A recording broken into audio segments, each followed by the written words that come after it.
मला मी सांगतो तुम्हाला, माझ्याकडे कितीतरी लोक पैसे घेऊन आलेले आहेत, तर सगळ्यांचे नंदी मग मी तर म्हणतो की 8 नंदी आहेत, 8च्या 8 आपण 1 नंबरात ठेवले असते. असं जर काय घडत असतं तर गाडी म्हणजे गाडी 1 नंबर करून मला माझा नंदीचा आनंद व्यक्त करता आला नाही 100%. का तर मला ऑब्जेक्शन आलं तेव्हा ताईंना कुणीतरी चुकीची माहिती दिली होती की ड्रायव्हर उभं राहिल्यानंतर निकाल कॅन्सल कर होत, नंबर उतरलेल्या गाडीला 1 नंबरचा मानकरी ठरव. हे असं कुठं तरी घडून आणि त्याच मैदान बघा, शिवागिरी महाराजांचा आशीर्वाद मित्रांनो कधी वाया जात नाही.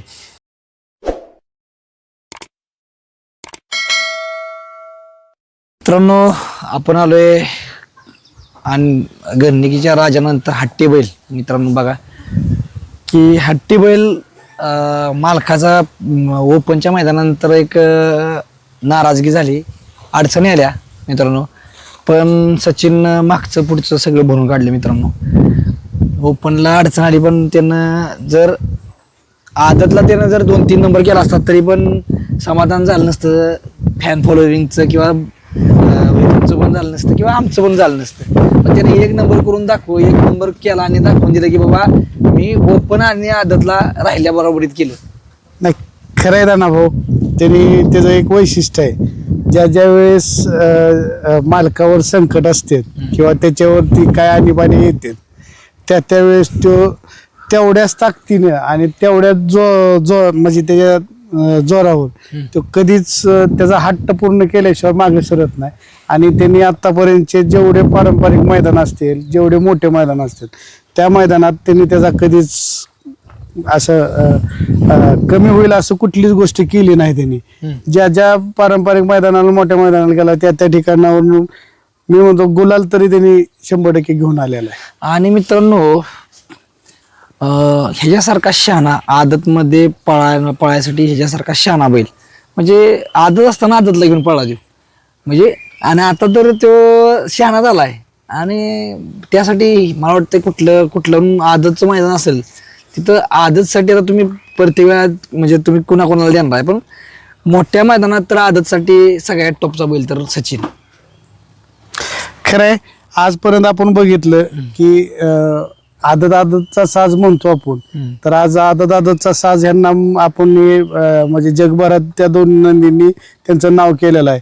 का तर ज्या ठिकाणी वडकीचं मैदान असो, पुशेगावचं मैदान असो, त्या ठिकाणी वडकीच्या हिंद केसरीच्या मैदानाला 2 नंबरचे मानकरी ठरले होते. नंतर मला वाटतंय पुशेगावला आपण 1 नंबरचे मानकरी ठरलो. हे आदत वयातच त्यांनी त्यांचे विक्रम करून ठेवलेले. काय वाटत होतं परत हिंद केसरी, अनेक हिंद केसरी असं 2-3 नंबरला हिंद केसरी मी तर धरत नाही, पण ज्यावेळेस 1 नंबर करून हिंद केसरी होतो तो खरा हिंद केसरी. तुम्ही आता ओळखीला झाला ती हिंद केसरी झालाच की विषय सोडा, पण 1 नंबर करून हिंद केसरी होणं आणि 2 नंबर करून हिंद केसरी किंवा 3 नंबर होणे यात फरक आहे. धनाभाऊ आतापर्यंत एक वैशिष्ट्य आहे, तुम्ही आमच्या पावतीवर बी बघा किंवा आमच्या प्रत्येक ह्याच्यावर बॅनरवर बघा, आम्ही टाकताना नेहमी हिंद केसरीच टाकत होतो. आणि हिंद केसरी मान हा खरं तुम्ही बोलल्याप्रमाणे 1 नंबर जे करतो तोच खरा हिंद केसरी असतो. आता आपण 4 हिंद केसरीच्या मैदानाला गुलालाला पात्र आहे, मग आपण चतुर्थ टाकून नाही चालत ना. आपण डबल हिंद केसरी झालो, आपण डबल हिंद केसरीच टाकणार. का तर चतुर्थ हिंद केसरी टाकणं हे आपल्याला बी आपण ते मान्यच नाही आपल्याला. आणि असं पण काय नाही की बाबा हिंद केसरीचा 2 नंबर 3 नंबर 7 नंबर झाला तो हिंद केसरीचा गुलाल झाला म्हणजे आपण हिंद केसरी नाही झालो पण हिंद केसरीचा गुलाल मिळाला आपला, ही महत्वाची गोष्ट आहे. आणि हिंद केसरीचा गुलाल घेणं म्हणजे दुसऱ्या मैदानावर 3-4 मैदानावर किंवा 10 मैदानावर 1 नंबर काढण्याजोगं झालं हिंद केसरीचा गुलाल म्हटलं तर. आणि हिंद केसरीचा 1 नंबर म्हटल्यानंतर ते विषयच वेगळा आहे. ते म्हणजे म्हणतात ना हे ओरिजिनल 24 कॅरेट ती 24 कॅरेट. मला वाटतं पुसेगावला 1 नंबर मानकरी, पेडगावला सुद्धा 1 नंबर मानकरी, कुठेतरी ओपनला त्याच मैदान बघा. शिवागिरी महाराजांचा आशीर्वाद मित्रांनो कधी वाया जात नाही. महाराजांचा आशीर्वाद का वाया जात नाही बघा. ओपनला तिथं ही झाला, ओपनला थोडी अडचण आली तर आदतला हिंद केसरी पद भेटलं त्याला. आणि एक मला एक जाणून बुजून एक प्रश्न विचारायचा आहे, काय हो म्हणजे असं पुढं पाय टाकून किंवा चुकून गाडी किंवा एक म्हणजे आपला काय म्हणते एखादा डबल पळलाय टेबल पळलाय मग आपल्याला निकाल दिलाय आपण 2 नंबरला उतरलोय दुसरी गाडी फॉल झाली त्यात मजाच नाही हो. जी गाडी फॉल झाली म्हणून आपण आपल्याला निकाल घेणं काय आता तुम्ही खरंच प्रश्न विचारलाय म्हणून मला तुम्हाला आवर्जून सांगायचं आहे की खरंच सर्व नंदीवाल्यांसाठी एक मी महत्वाचं सांगतो की आपण आपले नंदी ज्यावेळेस निर्णय होते. आता काल आपल्या गाडीवर एक सेमीच उदाहरण सांगतो. सेमीला आपल्या गाडीवर 2 नंबरवाल्याने हे घेतलं नाही, ऑब्जेक्शन घेतलं नाही. ऑब्जेक्शन घेतलं हे 3 नंबरवाल्यांनी. जो 3 नंबरला उतरला त्याने ऑब्जेक्शन घेतलं आपल्या गाडी फॉल आहे म्हणून. का तर त्याची गाडी क्वार्टरला उतरत होती म्हणून. म्हणजे विचार करण्यासारखी गोष्ट आहे कालची आमची.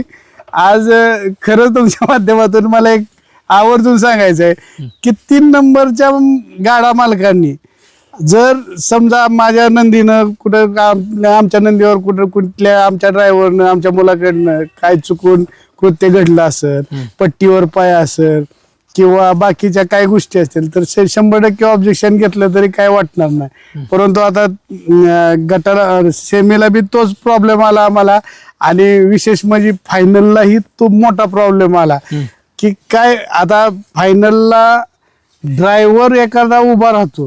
आता ड्रायव्हरचं मी 100% हे चुकीचं आहे. ड्रायव्हरांनी उभं राहून ह्या मताचा मी पण आहे. ड्रायव्हरांच्या एक आनंद वेगळा असतो. आज हिंद केसरीचं मानकरी मिळणं म्हणजे एक आपल्यासाठी पण वेगळं आहे आणि ड्रायव्हरांसाठी पण वेगळं आहे. परंतु काल ड्रायव्हरांना किती गाडा मालकाने सांगितलं तर तुम्ही उभं राहू नका, तुम्ही काय करू नका. तर हे ड्रायव्हर लोक उभं राहतात, त्यांनाच काय गोष्टीची हानी होते, दुखापती होते, त्यातून बऱ्याचशा विपरीत घटना घडतात. हे चुकीचंच आहे. परंतु एखादा ड्रायव्हर जर उभा राहिला तर ते पण असं नाही की मालकाने त्याला उभं राहायला सांगितलं. मग थोडस काल आम्हाला फायनलच्या निकालाला बी थोडासा त्रास झाला आणि कुठेतरी ऑब्जेक्शन घेतलं की फायनलची गाडी ही बाद करून उभं राहिला म्हणून बाद करून 2 नंबर उतरलेल्या गाडीला 1 नंबरचा मानकरी ठरव. हे असं कुठंतरी घडू नये आणि कुणीच असं म्हणजे अशा गोष्टीवर तर गाडा मालकावर कुणीच एकमेकाने अन्याय करू नये. आता त्या ठिकाणी शेपूट चावलेलं असतं, कुठं अंगठी लावलेली असती, कुठं मारहाण झाली असती तरी आम्ही आनंदानं म्हणजे त्यावेळेस आमची चूक आहे म्हणून आम्ही बाजूला सोडलो असतो. पण ह्या अशा काही किरकोळ गोष्टीवर कुणीच असं काही गोष्टी होऊ नयेत आणि इथून पुढे अशा गोष्टीवर कुणी ऑब्जेक्शन करणं थोडंसं ते चुकीचं आहे. ते समजून घ्यावं लोकांनी. आता बरेच वेळा मित्रांनो आता म्हणजे हो का जनावराला हानी होईल ह्या गोष्टी करायच्या नाहीतच. अगदी अखिल भारतीय संघटनेनंच ह्या गोष्टी केल्या त्या. परंतु ड्रायव्हरना पण एक विनंती आहे की बाबा उभं राहू नका. का उभं राहू नका? आता ड्रायव्हर उभा राहिल्यानंतर काय बैल जास्त पोहतो अशातली गोष्ट नाही, पण ड्रायव्हरला लागेल कुठेही या गोष्टी ह्यासाठी ड्रायव्हरने उभं राहू नका. किंवा एक आणि विशेष म्हणजे 1 नंबर झाल्यानंतर आज या ड्रायव्हरना पण मी म्हणतो कारण कसं होतं लगातार त्याचा दुसरा ओरिजिनल हिंद केसरी मला वाटतं पहिला हिंद केसरी त्याचा पुसेगाव आणि सचिन बरोबर तो पण आणि त्याच बैला बरोबर त्याला एक आनंद आवरला. मग आता उभं राहिलं नाही म्हणून तुम्हाला काय वाटतं उभं राहिल्यामुळं असं संघटनेने कुठं आटबीट घातली का? आठ घातलेलं नाही पण त्याला एक चपराक म्हणून काहीतरी गोष्टीचा त्याला मला वाटतंय दंड आकारण्यात आला आणि 100% दंड हे झालेच पाहिजेत. आता ते त्यांच्याच फायद्यासाठी आहे, ड्रायव्हर लोकांच्या फायद्यासाठीच आहे. काय संघटनेचा फायदा नाही ह्याच्यात. एखादा ड्रायव्हर जर उभं राहून दुखापत झाली किंवा काय घटना घडल्या, बरेचसे ड्रायव्हर आहेत की उभं राहिल्यामुळे काय घटना घडलेल्या आहेत त्या, तर हे अखिल भारतीय संघटनेचं बी नियम थोडस म्हणजे हेच आहे. पण ह्याच्यात गाडा मालकाला दोष जर देणं हे थोडस कुठंतरी आम्हाला काल चुकीचं वाटत होतं आणि आमच्यावर म्हणजे आम्हाला न्याय दिला, अखिल भारतीय संघटनेने पण न्याय दिला आणि ते पेडगाव कमिटीने पण अतिशय चांगल्या पद्धतीनं त्यांच्या म्हणजे चांगलं कृत्य म्हणजे ते त्या ठिकाणी हे करून आम्हाला न्याय दिला. मी पेडगाव कमिटीचं बी तुमच्या माध्यमातून मी आभार मानतो आणि अखिल भारतीय संघटनेचं बी मी आभार मानतो. तर मित्रांनो बघा काय आहे आता अनेक गोष्टी झाल्या ते मित्रांनो म्हणजे आता बैलगाडी क्षेत्रात आता माझं पण वासरू आहे. मला पण वाटतं पहिलं वाटायचं की खरंच सांगतो भाई की आम्ही निकालाला गटाला मार खाल्ल्यानंतर आम्ही म्हणायचो त्याचा पाय पुढे आहे का बघ, त्याचा हे आहे का पुढे बघ, म्हणजे गाडीला मारहाण केली का बघ. परंतु मला असं वाटतं की किती जर काय केलं तरी आपल्या बैलाच्या धमक पाहिजे. त्यामुळे मला असं वाटतं की जरी टाकाटाकीतला निकाल असला तरी मी वासराला मला म्हणजे बरोबर वाटत नाही. सामना मला वाटतं बऱ्याच ठिकाणी वासरानं गटाला सामना घेतं आणि सेमीला गुलाल करतं. पण असं वाटतं की गटाला सुद्धा सुट्टी काढली लागली पाहिजे तर एक माझी वेगळी इतिहास मला वाटतं. नाना तुम्हाला सांगायचं म्हणजे दुसऱ्यांदा योग आहे. पुशेगावला आपण हिंद केसरी झालो, त्या ठिकाणी बी सेमीला मला वाटतं ऑब्जेक्शन फॉलच ऑब्जेक्शन लोकांनी घेतलं होतं, पण गाडी काय फॉल नव्हती. फायनलला 1 नंबर मला वाटतं गाडी उतरल्यानंतर पण काय चर्चा चालू होती की सचिनची गाडी फॉल वगैरे काय काय नक्की प्रॉब्लेम काय होता. काय प्रॉब्लेम काय सुद्धा नव्हता. प्रॉब्लेम काय झाला, आमच्याच ज्याला आम्ही आता आमच्या अगोदरच्या ताई आमच्या उर्मिला ताई त्यांचाच आदर्श घेऊन आम्ही म्हणजे क्षेत्रात आहे. काय गोष्टी होत्या की ताईंचा समज असा होता किंवा ताईंना कुणीतरी चुकीची माहिती दिली होती की ड्रायव्हर उभं राहिल्यानंतर निकाल कॅन्सल होतो आणि करावा लागतो, असं काहीतरी ताईंना कुणीतरी बोलले. ताईंची बी काही एवढी चूक मला म्हणजे म्हणायचं नाही की ताई म्हणजे मुद्दाम म्हणून आल्या तिथं, परंतु ताईंना बी असं कुणीतरी सांगितलं. त्या ठिकाणी आल्या, त्यांनी ऑब्जेक्शन घेतलं की ड्रायव्हर उभा राहिलाय तर गाडीचा निकाल कॅन्सल करावा. आणि अशी अखिल भारतीय संघटनेची काय कमिटीची असे त्यांचं म्हणणं होतं की पुकारलंय, अनाउन्सिंग केलंय की पहिला निकाल जो आहे तोच द्या, की गाडीवर उभं राहिले ती गाडी बाद करा. तर असं कुठंच काय पुकारलेलं नव्हतं. त्यांचा तो गैरसमज होता आणि त्या गैरसमजामुळं ताईंनी ऑब्जेक्शन घेतलं होतं. परंतु ती नंतर ताईंनी बी समजून घेतलं आणि आपला 1 नंबरचा निकाल होता तो दिला. तर कुठेतरी काय म्हणजे एक कालचा 1 नंबर झाल्यानंतर काय आनंद होता. आनंद तर चांगला होता, पण तो भैया ड्रायव्हरनं चुकून एक आनंदाच्या भरात त्याच्याकडून उभं राहून म्हणजे एक उभं राहून आला होता. त्याचं सगळ्यात मोठा एक आनंद इकडं साजरा होत होता आणि दुसरीकडं अनाउन्सिंग करत होते की असं गोंधळ चाललेला. तर खरंच सांगतो तुमच्या माध्यमातून मला गाडी म्हणजे गाडी 1 नंबर करून मला माझा नंदीचा आनंद व्यक्त करता आला नाही 100%. का तर मला ऑब्जेक्शन आलं.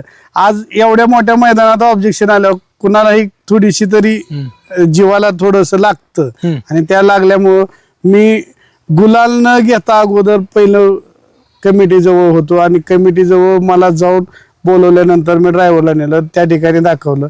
पण त्या ऍक्च्युली कमिटी बी इतकी पारदर्शी होती की कमिटीने मला स्पष्ट सांगितलं की आम्ही कुठल्याही बैलगाडीवर अन्याय करणार नाही.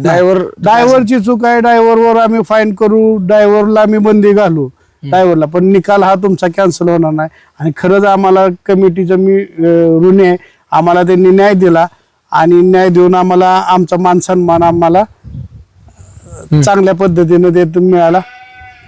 आता गाववाल्यांची काय प्रतिक्रिया घेतल्या, आजूबाजूवाल्यांची तुमचं काय म्हणणार काय.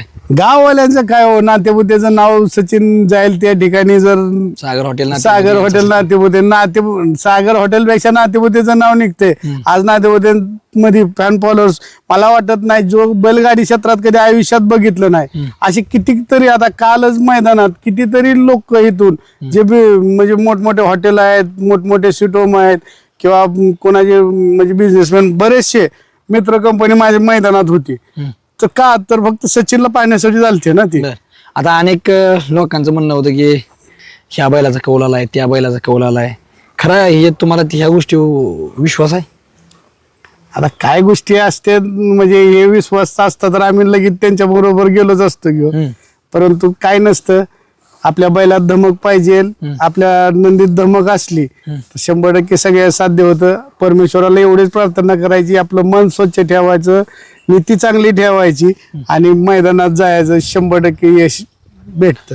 असं जर कुठल्याही गोष्टीनं जर अंधश्रद्धेवर झालं असतं तर सगळ्यांचे नंदी मग मी तर म्हणतो की 8 नंदी आहेत, 8च्या 8 आपण 1 नंबरात ठेवले असते. असं जर काय घडत असतं तर. आता काय तुम्हाला तसं कधी अनुभवला काय नसतं तसं आम्हाला तर काही कुणी काही म्हणून द्या, पण असं काही नसतं. त्या बैलात धमक पाहिजे आणि त्या बैलात तेवढी हे पाहिजे. बर, ऑपरेशन केल्यानंतर हिंद केसरी होणं मित्रांनो अनेक त्यांना कोणीतरी सल्ला दिला की बाबा ऑपरेशन केल्यावर बैलच पळत नाही, पण त्यांनी काल व्हिडिओ पण दाखवलं ऑपरेशनचं, की ऑपरेशन केल्यानंतर पण हिंद केसरी होऊ शकतो. आणि त्याचं सक्सेसफुली ऑपरेशन म्हणजे कसं केलं, अनेक लोकांना वाटलं की ऑपरेशन केल्यावर बैलच पळत नाही. ह्या गोष्टीवर काय बोलतो? तुम्हाला खरं सांगू का, ज्यावेळेस सचिनचं म्हणजे सचिनवर जी काय आणीबाणी आली, आमचे देवदूत आनंद बल्लाळ सर यांच्या फक्त एक आशीर्वाद म्हणा किंवा खरंच जीवनदान म्हणा सचिनला, हे आपल्या आनंद बल्लाळ सरांमुळे ह्याला दुसरं जीवनदान मिळालेलं आहे. आणि बरेचसे लोक मला म्हणले, आता मी काल व्हिडिओ बी म्हणजे बरेच म्हणजे तुमच्या युट्यूबवर मी दाखवलेलं आहे की एवढं मोठं ऑपरेशन केलं त्यावेळेस मला बी खूप साऱ्या बैलगाडा मालकांनी म्हणजे खूप एक म्हणत नाही भरपूर बैलगाडा मालकांनी सांगितलं की आता ऑपरेशन केलंय, आता तुमचा बैल काय पळू शकत नाही आणि तुम्ही हे करायला नको होतं. परंतु आमचे दैवत म्हणावं लागेल मार्गदर्शक आनंद बल्लाळ सर यांनी 26 जानेवारीला ऑपरेशन केलं आणि 28 फेब्रुवारीला सचिनला राहटणीच्या मैदानाला पळवलं. राहटणीच्या मैदानात एक नंबरचा मानकरी सुंदर यांनी सचिननं केलता. तर त्याची धमक त्यांनी काय सोडली नाही. आणि कोण म्हणतं की या दुखापतीतनं उठून माणूस हिंद म्हणजे कुठला नंदी हिंद केसरी होऊ शकत, तर हे ताजं उदाहरण आहे आपल्या सचिनचं की दुखापतीतनं उठून महाराष्ट्र केसरी बनणं आणि 2 मैदानात हिंद केसरीचा गुलाल घेणं एवढं सोपं नाही. ते 2 मैदानात हिंद केसरीचा गुलाल घेतलाय त्यांनी आणि एक नंबरचा मानकरी ठरलाय. मित्रांनो, परवा 1 फेरा, त्यानंतर काल 3 फेर, 4 फेर, अजून पण बैल उकरत होता, मी आलो तेव्हा, आणि आता बघा रवत करतोय. म्हणजे एवढं सोपी गोष्ट नाही. म्हणतात ना, बैलाच्या दम पाहिजे, मालकाच्या दम असून चालत नाही, मालकानं म्हणून चालत नाही बाबा मी हे करतो मी ती करतो, अजिबात नाही. मालकाला पळायचा आहे नाही, बैलाला पळायचा आहे. काय म्हणायचं आहे तुम्हाला? खरं आहे, मालकापाशी किती पैसा आहे, किती काय आहे, तो किती स्ट्रॉंग आहे, तो किती बलवान आहे, ह्याच्यावर काही नाही. बैलातच दम लागतोय आणि बैलात दम असेल तर सगळ्या गोष्टी साध्य आहेत, नाहीतर काय साध्य नाही. तर बैलाचं महत्वाची गोष्ट रवत व्यवस्थित पाहिजे. बैलाला तुम्ही व्यवस्थित सगळं चारा पाणी सगळं व्यवस्थित घातलं पाहिजे. बैलात जर का मालकाला वाटलं ना बाबा आपल्याला दम दाखवायचा, तर दम कुठं दावा की म्हणजे काय म्हणते दण थापण्यात दम दाव नका, की चारा पाण्यात दम दावा की त्याला कुठलं खाद्य घातलं पाहिजे, त्याला कुठला चारा घातला पाहिजे, किती टाइम घातला पाहिजे, किती टाइम त्याला बसला पाहिजे तो, किंवा त्याला सावलीतच बांधला पाहिजे किंवा उन्हात किती वेळ बांधला पाहिजे, सगळ्या गोष्टीचं ही पाहिजे डिस्कशन पाहिजे. मला वाटते बंगला इथंच आहे आणि हिथनं याला इथं वेळ लागत नाही आणि 24 तास देखरेखी खाली बैल आहे. आणि मला वाटतं कॅमेरा पण आहे, सारखं कुठं आहे, जरी हॉटेलवर बसलं तरी सारखं काय म्हणजे कंटिन्यू ह्या गोष्टी पाहिजे. त्या बैलाची काळजी घ्या. ऑपरेशन मधनं भरपूर म्हणजे हे केल्यानंतर अनेक निगेटिव्ह केलं असेल त्यांना, परंतु त्यांनी ती धमक राखली आणि म्हणजे मन मोकळेपणानं हे केल्यानंतर. आणि सगळ्यात महत्वाची गोष्ट, हिंद केसरी व्हायचं म्हणजे वायदी घेतल्यानंतर 5 लाख आणि 10 लाख रुपये घेतले हिंद केसरी. आता सचिनला कोणी पण 2-3 लाख रुपये दिला असतं, पण स्वतःहून फोन केला तुम्ही. अहो मला मी सांगतो तुम्हाला, माझ्याकडे कितीतरी लोक पैसे घेऊन आलेले आहेत, परंतु ह्या नंदीला मी स्वतःहून त्या सरजावल्यांना फोन केलाय आणि स्वतःहून फोन करून त्यांना विश्वास पटला नाही. ती दुसऱ्या दिवशी गोट्यावर वासरू घेऊन आली. ती महत्वाचं म्हणजे विश्वास पटत नव्हता आणि त्यांना काल सुद्धा इतकी भीती वाटत होती. का तर मी काय म्हणलं 115 गट आहे, मग तिथं जाऊन आपल्याला किती तास 1.5 तासाचा रस्ता आहे, तर आपल्याला इतक्या लवकर बैल पाठवायचाच नव्हता आपल्याला सचिनला तिथं. मग मी काय म्हणलं 10-10:30 वाजता इथनं भरून पाठवायचा. त्यांनी चिठ्ठी टाकून ते सकाळी 6 वाजता जाऊन बसली होती तिथं आणि बैल काही नाही. मला ते अर्ध्या तासाला मला पण अहो काय काळजी करू नका, मी पायरा केलाय स्वतः तुमच्याशी म्हणल्यावर काय म्हणजे मी होऊन आम्ही पण आणि ही केलेला आहे पायरा. त्यांना पण बैल तिथपर्यंत पोचूस तर त्यांच्याही जीवात जीव नव्हता. मित्रांनो 115 मध्ये त्यांना किती त्यांना पण वाटत होतं की आपण हिंद केसरी होणार. आधीच ती म्हणली पोरं आम्ही 1 नंबरच करणार, का तर आमच्या गळ्यात सचिन आहे, एक आदत वासरांचा महागुरु म्हणाला, गुरु नाही महागुरु म्हणायला लागेल. आणि त्यांना माहित होतं आपण 1 नंबर करणार आणि ती 6 वाजता जाऊन बसली तिथं, म्हणजे 115 गट 6 वाजता जाऊन बसली. सचिन मला वाटते 2-1.5 किती वाजता 12-11:30 वाजता का 12-12:30 आसपास इथनं 10:30 वाजता घरनं गेलाय. 50 गट झाल्यावर इथं आला. हा 49 गटात इथनं निघाला इथं. आणि त्यांना वाटलं सचिन येतोय नाही का आपल्याला गंडवलं काय नाही. म्हणजे इतकी साधी माणसं आहे ती मित्रांनो. पहिल्याच मैदान त्यांना म्हणजे एकदम चांगली पोरं मनमोकळं पोरं आहे. त्यांचं हे दुसरं मैदान आहे आपल्या बरोबर त्यांना भाऊ. पहिल्या मैदानात आपण कुर्डोला पळालो त्या ठिकाणी अतिशय मोठा सेमी होता. म्हणजे दिग्गज सेमी. आज लखन आणि मायकल म्हणजे त्या भागातला टॉपची नंदी आहेत. त्या असल्या नंदींची गाडी मारणं म्हणजे सोपं नव्हतं. आणि त्या गाड्या मारल्या होत्या ठेवलं तुम्ही. आणि तेवढं डोक्यात होतं की बाबा ही गाडी चांगली पळालेली आहे. आमच्या डॉक्टर साहेबांनी एवढं सांगितलं मल्हार सरांनी की भाई आपल्याला जर तिथं जर एक करायचं असेल तर आपल्याला तो नंदी लागतोय म्हणून. आणि मी कुठल्याही मला वाटतं त्यांनी खूप साऱ्या नंदीवाल्यांना कॉल केले. थकले होते अक्षरशः ती. त्यांना कोण पायऱ्या देत नव्हतं. पायरा कुणी देत नव्हतं त्यांना. महत्वाचं म्हणजे तुम्हाला आवर्जून सांगतो मी म्हणणाऱ्या बैलांपाशी पैसे घेऊन गेलं सगळं करून गेलेत ते, पण त्यांना पायरा दिला नव्हता. आणि त्यांना थोडीशी चुकीची माहिती मिळाली होती की सचिनचा पायरा झालेला आहे म्हणून. पण आमचं काय होतं 1 तारखेचा पायरा आम्ही फायनल म्हणजे अगोदरचा पायरा पहिल्या दिवशीचा पायरा फायनल झाला होता. त्यामुळे आम्ही काय कोणाला प्रेस केलं नव्हतं. 21चा पायरा असल्यामुळे 22ला प्रेस केलं नव्हतं का तर शेवटी तिथं तर तो थोडस आमच्या पायऱ्यात पुण्यसबीज झालं त्या ठिकाणी. आमचे पैरे चेंज झाले कुठं काय झालं. आणि झालेल्या नंदी बरोबर बी आम्ही तिथं काही करू शकत होतो. परंतु गटाला तासाला गेल्यामुळं थोडस आम्हाला बी तिथला आमचा बी मूड गेला. आणि त्याचं फळ दुसऱ्या दिवशी सचिननं आम्हाला त्याच्या हिंद केसरीचा मानकरी मिळवून मला सचिननं केलं. दुसऱ्या दिवशी सचिननं आपली पहिल्या दिवशीची जेवढी नाराजगी होती चाहते वर्गाची सगळी संपूर्ण आपली घालवून टाकली. आणि सगळ्या फॅन्स फॉलोअर्सला त्यांनी एक गिफ्ट देऊन परत आनंदित ठेवलं. चला मित्रांनो, जर तुम्हाला जर कष्ट जर तुमचं प्रामाणिक असेल तर तुम्हाला उदाहरण समोरच आहे की किती अडचणी पाऊस ऊन वारा काय पण येऊ द्या, कष्ट जर तुमचं प्रामाणिक असेल तर तुम्हाला फळ भेटणारच. समोरचं उदाहरण आहे.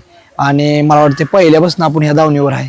पहिल्यापासून मला वाटतं पहिली मुलाखत आपण घेतली आणि म्हणजे कंटिन्यू दाखवतो. धनाभाऊ परवा तुमचा विषय मी माझ्या आपल्या एका चांग भलवले आणि गौरव पवार यांच्या बी ह्याला बोलले की ह्या दावणीला पहिला पाय लागला असेल धनाभाऊचा लागला असेल. आणि ह्या धनाभाऊने ज्या दिवशी पहिली बाईट घेतली त्या पहिल्या बाईट मध्ये धनाभाऊने मला सांगितलेली की मला असं का वाटतंय की ही दावण लवकर हिंद केसरी होणार. आणि खरंच धनाभाऊ तुमच्या शब्दाला यश आलं. आणि तुमच्या शब्दाला यश नुसतं यश नाही तर आज 2 म्हणजे डबल हिंद केसरीचा मान जर 7 महिन्यात डबल हिंद केसरीचा जर मान मिळत असेल तर तुमच्या बी शब्दात तेवढी ताकद आहे. त्यामुळे तुमच्या शब्दाला आम्ही 100% जागा आहे. आणि तुमचं आम्ही तो शब्द कधीच विसरणार नाही. किती जरी प्रगती झाली तरी त्या शब्दावर आम्ही. आणि सगळ्यात महत्वाची गोष्ट ह्या इथं सचिनची सुद्धा पहिली मुलाखत मी घेतली. ही महत्वाची गोष्ट आहे. ज्यावेळेस आपण पहिली मुलाखत एका नंदीची घेतो आणि तो नंदी आपलं नाव करतो किंवा त्या मालकाचं नाव करतो, त्या मालकाचं नाव करतो त्याबरोबर आपलं सुद्धा नाव करतो. अनेक लोकांना म्हणजे ताजं उदाहरण आहे मित्रांनो. आता मला वाटतं पाखऱ्या सुद्धा आता सध्याला पाखऱ्याची सुद्धा पहिलीच बाईट मी काल घेतली. परंतु पहिल्याला आणि त्याला पण सांगितलेलं की बाबा ही 1 नंबरचा नंदी आणि तो आता हिंद केसरीला पण राहिला. त्याच्याबरोबर सचिनचं झालं, गर्णिकेच्या राजा झालं. आणि कुठंतरी आपल्याला एक अंदाज यायला लागलाय ह्या गोष्टीचा मोठा आनंद असतो. सचिननं त्याच्या मालकाबरोबर आपलं सुद्धा नाव केलं. ह्या महत्वाच्या गोष्टी आहेत. आणि आपण जे बलवान नंदी खाद्य काढले ती सचिनमुळे किंवा ह्या सचिनच्या दावणीमुळेच आपल्याला ते शक्य झालं. आणि त्यांचा उपकार हे आपण कधी विसरणार नाही. चला मित्रांनो, धन्यवाद.